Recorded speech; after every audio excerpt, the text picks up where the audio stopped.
Primeiramente, fora Temer. Gente, a gente tocou...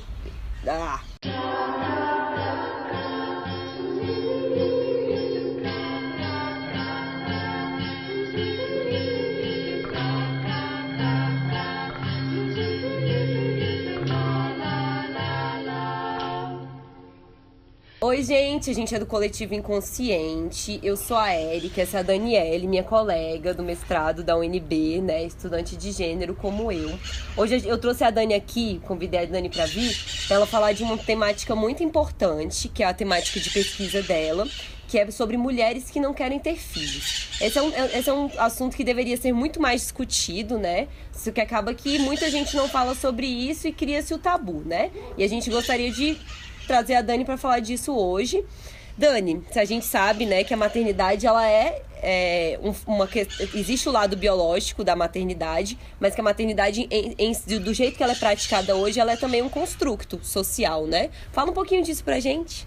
A partir do século XVIII, a maternidade ela foi muito instituída como a gente conhece hoje. Ou seja, o aspecto biológico foi muito unido a um discurso biológico, médico, filosófico, e transformou nessa maternidade exaltada e romantizada que a gente conhece hoje, né? A gente imagina a figura de mãe como aquela santa mãezinha, a mulher que é abnegada, que faz os sacrifícios, que faz tudo pelos seus filhos, né? E a gente precisa dar visibilidade a outros aspectos, tanto da maternidade quanto das mulheres que não querem ter filhos, talvez até nessa maternidade exercida hoje. A gente sabe que existe muito essa questão de quando a mulher declara que não quer ter filhos, né? Ou que não surgiu nela o desejo de ter filhos, muitas vezes essa fala dela é invalidada, né? Sim. Pelas pessoas que estão em volta. Fala um pouquinho pra gente. Isso se mistura muito às questões, talvez até machistas, né? O discurso da mulher que não quer ter filho, ele está o tempo inteiro sendo desqualificado. Então, se a mulher fala que não quer, mas você vai mudar de ideia, você vai arrumar alguém, um parceiro ou uma parceira, que você vai amar o suficiente para querer dar filhos para essa pessoa. O relógio biológico ainda não bateu. O relógio biológico, né? Às vezes a mulher já está com 35, 37 e ela já se decidiu, ela não sente o desejo de ter filho, ela já está se dedicando à sua vida, seus projetos, né? Mas ainda está sendo questionada sobre a sua decisão. Então, o seu discurso está sendo desqualificado o tempo inteiro, né? E a gente precisa dar voz a essas mulheres, né? A maternidade é algo muito pesado para a mulher hoje em dia. A gente sabe que a configuração familiar hoje, né, majoritariamente, existem mulheres que estão sustentando suas famílias, que estão sendo responsáveis, tendo dupla, tripla jornada, né? Então, assim, a gente precisa também visibilizar várias questões relacionadas. Eu acho que vai além, né, de simplesmente invalidar o discurso da mulher. Isso acaba se transferindo para as políticas públicas e para a falta de políticas públicas, né? E para a falta de acesso das mulheres de alguns direitos, né? Sim. Uma coisa que tenho observado muito, né, durante a minha pesquisa, embora não seja esse o foco, né, é que existe uma briga muito grande entre as mulheres que já têm filhos e as mulheres que não querem ter filhos, né? E eu acredito que é uma briga desnecessária, né? Porque enquanto a gente está brigando por uma experiência que é pessoal e que você não pode transferir a satisfação a outrem, né, a gente está deixando de botar luz sobre várias outras questões. Que, por exemplo, a gente está deixando de invisibilizar, deixando de visibilizar, Nós né? estamos deixando de visibilizar o pai que abandona os filhos, né? Ou aquele pai que dá pensão, que pega a cada 15 dias, que visita e que se acha o melhor pai do mundo, enquanto todo o resto do tempo é a mãe que está sendo responsável por isso. É louco, né? Porque a mulher não pode escolher não ter filhos, mas o homem pode ter filhos e escolher não ter filhos, né? Exatamente. Para a mulher isso é muito mais pesado. Ou se ela tem, ou se ela não quer, né? A gente percebe que a construção social, ela vem colocando um caminho do meio que é sempre o da maternidade para a mulher. A doutora Valesca Zanello, professora e pesquisadora na Universidade de Brasília, trabalha com o conceito de dispositivo amoroso e materno. O dispositivo é esse conjunto de regras que estão sempre normatizando um comportamento para um papel social. No caso da mulher, é o dispositivo amoroso e materno. A mulher nasce para o amor, para a maternidade, né? Ela tem que se doar. Então, desde criança, a gente já vai sendo educada nesse sentido, né? Existem tecnologias de gênero, novelas, música, né? Tudo que vai normatizando um comportamento. E aí, esse caminho do meio acaba sendo o da maternidade para a mulher, porque a sociedade exclui as mulheres que não podem e ela execra as mulheres que não querem, fazendo com que o caminho da mãe seja algo identitário, né? Um aspecto identitário ao ser mulher. Inclusive, uma coisa que é discutida na literatura também é que a mulher passa a ter um outro estatuto de mulher quando ela é mãe, Sim, né? sim. Algumas falas só podem ser proferidas por uma Sim. mulher que tenha tido filhos. Exato. Se ela não teve filhos, ela não tem uma vivência tão profunda do que é ser mulher, né? E aí entra um questionamento que eu sempre faço, né? Então quer dizer que o homem nunca vai conhecer esse amor verdadeiro, essa completude, né? Então, assim, a gente precisa realmente diferenciar o aspecto biológico dessa construção social da maternidade como ela é posta hoje. Eu gostaria de fazer uma ressalva de que nós não estamos dizendo para as mulheres não terem filhos, e sim para elas pensarem acerca do seu desejo. E também para simplesmente visibilizar e não gerar essa culpa na mulher na qual esse desejo não surgiu. Exato. E tudo bem, né? Exatamente. A questão é que ninguém fala sobre isso, então elas ficam vivendo uma culpa, né? Um conflito. Sim. Mas que horas isso vai aparecer pra mim? Eu já devia estar sentindo essa vontade. Sim. E não, tudo bem se não vier essa vontade, né? Mas aí ela tem que ser respaldada, né? Exato. Pelas instituições, ela tem que ser respaldada pelas políticas públicas, né? Sim. Porque a mulher que não quer ter filhos, ela acaba tendo o risco de ter filhos, porque se ela não pode fazer laqueadura. Então, o que acontece? Cria-se mães que não queriam ter filhos. Exato. A gente vê muito isso em falas de mulheres que têm filho e que não estavam certas acerca do seu desejo, né? E enquanto a gente está brigando, queria voltar nesse ponto, enquanto a gente está brigando, a gente está deixando de pensar em soluções que beneficiam o coletivo. Dani, o que você acha que são os direitos mais importantes que têm que ser colocados, que têm que ser visibilizados para essas mulheres? Sim. Acho que pontos importantes, né, que vão ajudar a gente a pensar e problematizar o nosso lugar social de mulher são, primeiro, esse acesso à laqueadura, porque a lei do planejamento familiar garante o direito à mulher e ao homem que querem esterilização, que tenham mais de 25 anos ou 2 filhos. Na prática, os profissionais se negam a proceder com a esterilização.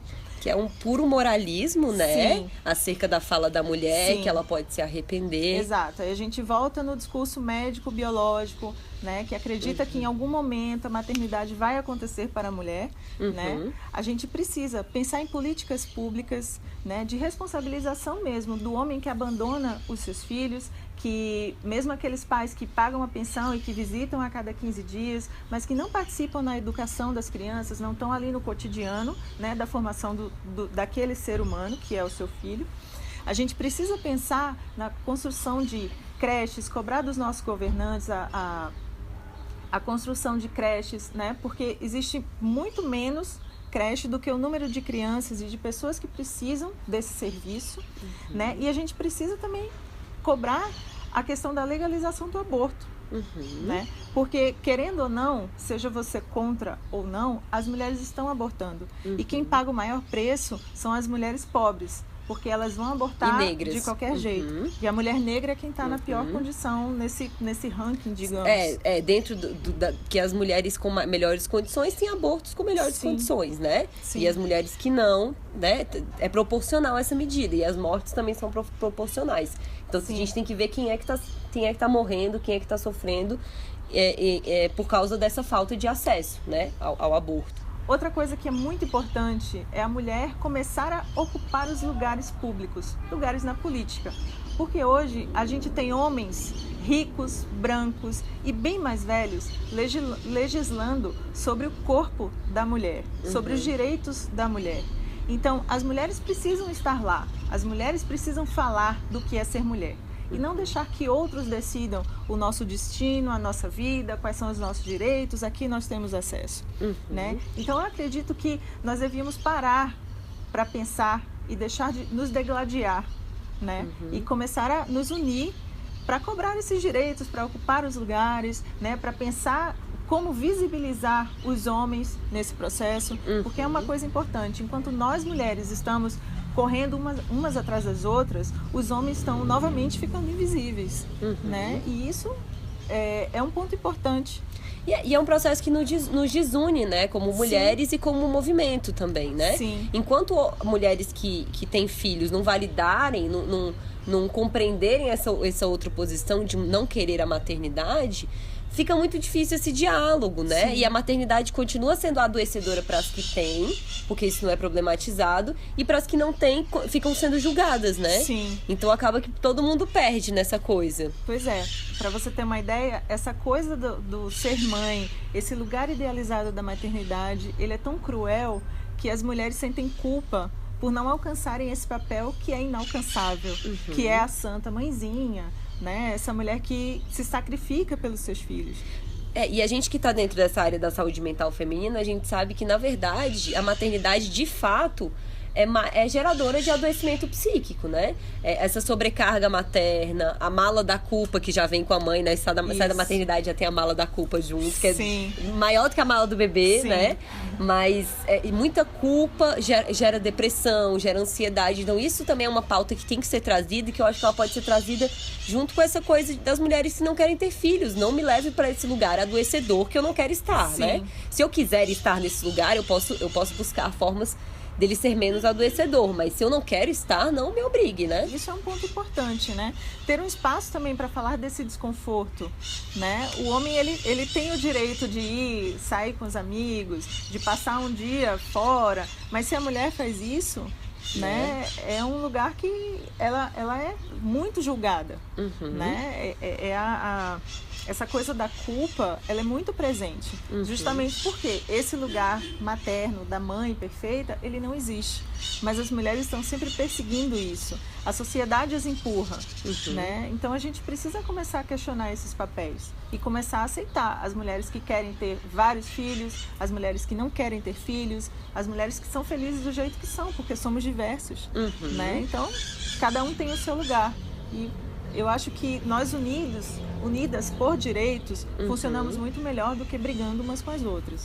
Até porque, na verdade, é um acesso que favorece a todas, né? Sim. Favorece a todas e gera representatividade, gera Sim. mulheres mais disponíveis, mais alinhadas com suas escolhas, né? Sim. Então, acho que é uma coisa aí que fica como reflexão, né? Sobre esse papo. Da gente respeitar as escolhas umas das outras, né? Sim. Validar, né? Mesmo sobre o tema do aborto, né? Que é um tema muito tabu, deixar que isso seja uma escolha da mulher, né? Sim. Mesmo para quem pessoalmente não faria, exato, né? Então, assim, validar. Acho que o lugar do movimento é justamente esse, dar escolha, né? Dar escolha, dar opções, dar viabilidade porque essa mulher quiser fazer. Vocês sabem que o Coletivo Inconsciente é um vlog colaborativo. Então mandem sugestões de temas que vocês gostariam que fossem tratados aqui. Mandem sugestões de texto. Se quiserem vir para fazer um vídeo com a gente, falem também que a gente pode trazer vocês aqui. Então é isso aí. Um abraço. Tchau, tchau. Vou fazer o chamado. Curte, compartilha. Curte aí nossa página no Facebook e se inscreve aqui no canal, tá bom, galera? Falou! Que bom que você veio, adorei sua presença, viu? Você quer...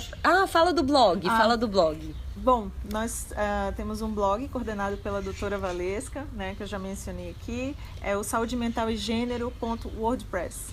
Vocês podem entrar lá, tem muito material, tem muito vídeo, né, tem muita coisa já produzida por nós, né, e...